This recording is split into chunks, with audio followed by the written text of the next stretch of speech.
Alright, so today we'll be talking about autism and how it relates to Savant Syndrome. What autism is autism syndrome disorder is a disorder that does not allow the person affected to live a sort of normal life, but within autism, some people may be affected with Savant Syndrome. What is Savant Syndrome, you may ask? Stay tuned to find out. You are also wondering why it is even important to know about it, and to that I will answer now. Knowing about different syndromes can interest young and brilliant minds, and the more people know about it, the more knowledge and understanding we gain. But first, let's talk a little more about the bigger picture, autism. People diagnosed with autism are restricted in communication and subject to repetitive thoughts and behaviors.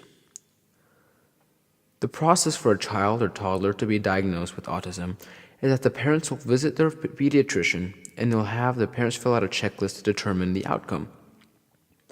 Although tools like these only lead to the possibility of autism, it still helps parents and doctors take the necessary steps to help the child. The reason a person would be diagnosed with autism is because they have more neurons firing at once, which is more than the average person. This increased amount of synapses is due to the brain not fully pruning or fixing itself.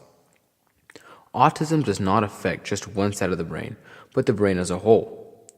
Autism also affects 1 in 68 children, and 1 in 3 children have Savant Syndrome.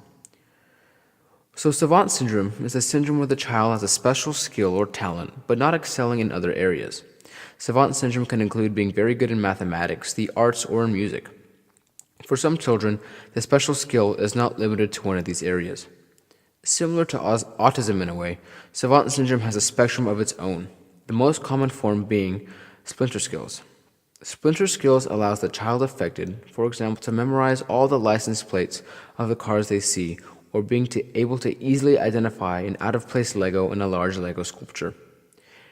Anything to do with memory, they're probably good at. Many studies have been conducted on people with Savant Syndrome, and all that had this syndrome had massive memory. It was also discovered that not only can an autistic person be naturally gifted with Savant Syndrome, but that they can be acquired without an illness, although it is quite rare. More and more tests are being conducted to find the origin of the Savant Syndrome. To help scientists further understand the cause of Savant Syndrome, parents of children who have autism could help research by allowing scientists to study their child's different genetics and conduct different scans and tests on the developing brain to better understand why some children are gifted with Savant Syndrome and others are not. This leads us to the question, why are some autistic people gifted with Savant Syndrome?